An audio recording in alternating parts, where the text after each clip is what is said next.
back to my channel. Today we are going to be talking about love. So let's get in, but before we do, make sure you like and of course subscribe. I want to grow my channel. I'm working on being more consistent, which I have been. So that gives you every reason to subscribe, turn on post notifications, and yeah, so let's get in. So let's talk about love. I feel like I've made videos that talked about my boyfriend or certain things like boundaries, stuff like that, but I've never just explicitly made a video about my relationship. It would be great if he was here, but he is at work. We kind of work conflicting schedules, and he's not, and I want him to be, but he's just not that, like, I'm gonna be on YouTube, but hopefully 2020 he'll change his ways. But anyway, so we have been together for almost a year, but we've been in each other's lives for over a year, and I feel like I've learned so much, like not even just about love and relationships, but even about myself since we've been together. I have my notes, by the way, but one thing that has been very prevalent in our relationships is me having to unlearn and relearn what a healthy relationship even is. I've talked about in the past, if you guys have watched my videos, of course, I've talked about how when you grow up and you see this example of love from whether it's your parents or your mom and her boyfriend or whatever the case may be, but you see this example, and even if you don't think it's a good example, it's so easy for those things to trickle down into your life, and then you end up falling into whatever chaos that your family created, whether it's the husband or boyfriend was cheating, or if he just didn't treat your mom with respect or whatever. So just growing up and not having a healthy example of what love is for a while definitely messed with me. Like I mean, I'm 23, so I'm happy I corrected it, because a lot of people don't correct it and they end up like grown with a lot of relationship issues that they never took the time out to be like, okay, I'm not dealing with this anymore. But I think my teenage years, and then I would say up until like 21, I dealt with like crazy stuff to the point where I'm like embarrassed. Like, what was I doing? Why was I doing that? But I mean, again, that's what happens when you see, for your whole life, you see this love thing as chaos, or as a woman always doing whatever is in the man's best interest, even if he's not. So to have someone that treats me so well and that respects me, and even just little things like if I don't like something, at first I would be super hesitant to tell him, because I'm like, I really don't want this to be an argument, but I'm like, I'm also not gonna accept anything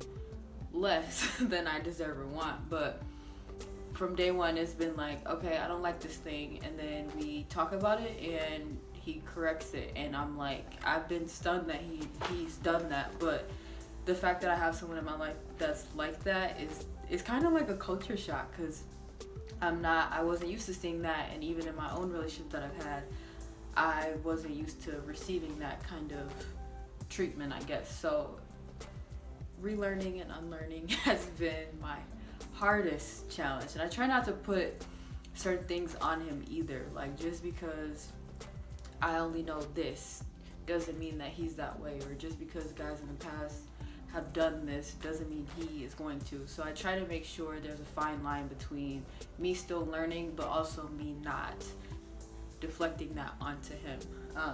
Another thing is just, we communicate so well. Like, we are very open. I just make sure that I force myself to say things, even though it's not really a big deal ever. But that's another thing. Growing up, I feel like I never spoke up for myself in any capacity. So now I'm at a point where I'm like, you have no choice but to speak up for yourself. So just speaking up and saying how I feel about something. And we always, like, we've never just had some big issue. Granted, we've only been together for a year, but we've never just yelled to the top of our lungs or anything like that. Like, we just talked stuff through. There were things that were hard. Like, there was a situation that I didn't like.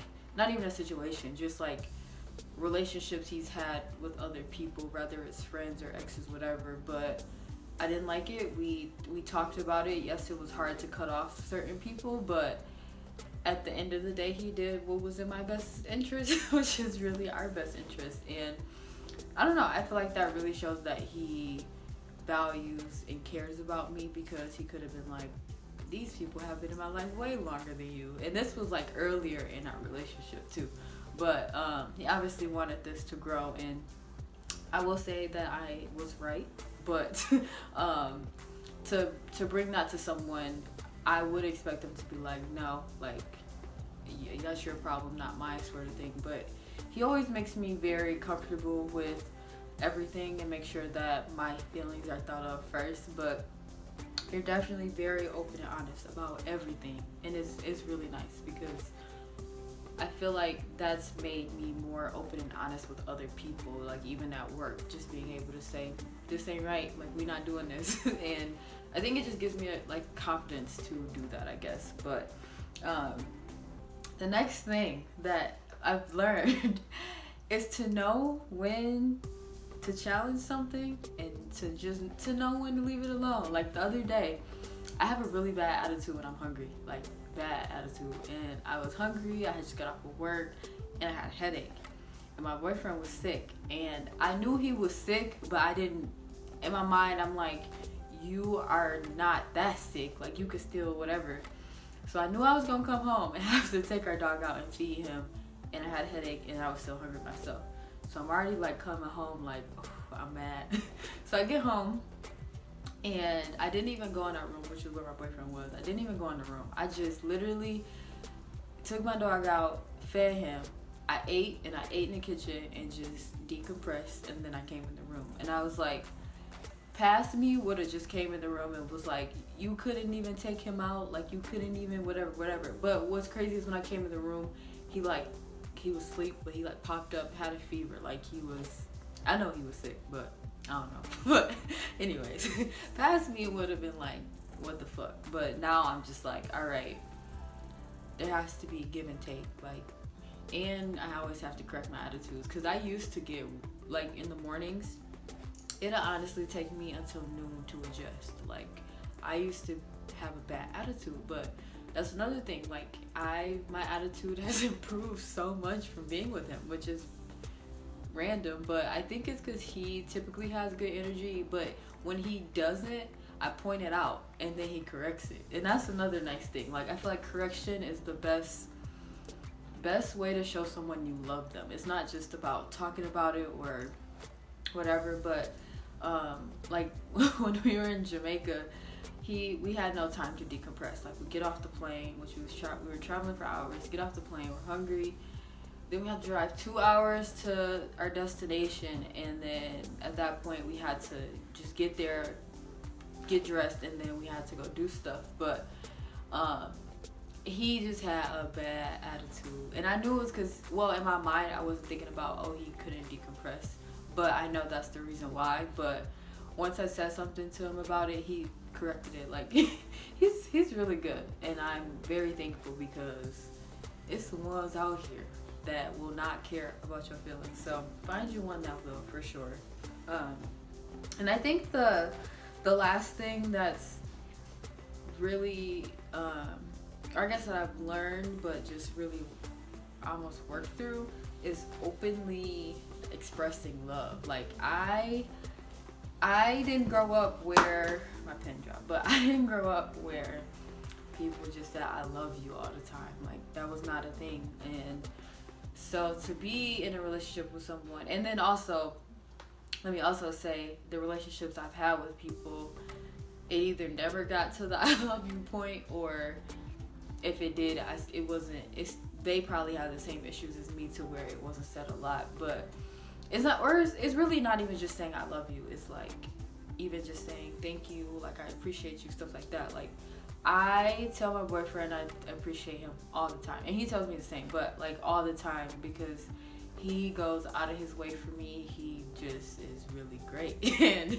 I just like him to know that. And it's not even because I want him to say it back or whatever the case may be. But I just want him to know that I love you and appreciate you for everything that he does for me, because he doesn't have to. Like not the other day, but a few weeks ago, he got up at like 8 in the morning to go wipe my car off and start it up for me. And I'm like, I ain't never had nobody do that for me. And I'm like, of course he didn't have to do that, but I was just like super stunned that he did that, because I would not get up for 8 a.m. for anyone to do that. So I'm like, the fact that he just goes out of his way all the time is really, really nice. So I've just been making sure that I always let him know that he is loved and appreciated, because I think that we can get caught up in like everyday life and not remember to just be like, hey, thank you for this. Especially when you're in a relationship, we live together, so every day, like, we're together. We just do, even though we work different shifts, but we just have like almost routines to an extent. But I think it goes a long way to just tell somebody thank you, I love you, or just let them feel encouraged. Like that's just what I try to do. And it's not really even trying, it's just really like, I love you, thank you. But yeah, so it's been a really good year. I always tell him this has been one of the best years of my life. Like, him being in my life is the best the best thing that's happened. Like, of course I've done great things, but it's so nice to just have somebody that is really down for you and that like I can travel with. We travel together. We've done my bucket list stuff together. Like, he's bought me books. This man went to get his hair cut, comes back with a book that's on my reading list. I'm like, this is just crazy. But so I really hope that if y'all don't have a significant other that does all these things for you, or that treats you like you're the number one person in the world, I really hope y'all find that. Because not that you need a person to be whole or complete. I am very complete and whole on my own. I do not revolve around my boyfriend, and a lot of people are confused by that. But it's such a good feeling to know that every day that this person is there for me, this person wants what's in my best interest, and this person really loves and cares about me. So that's all for today. Thank you for watching. Again, like and subscribe, and I will see you all shortly. Bye.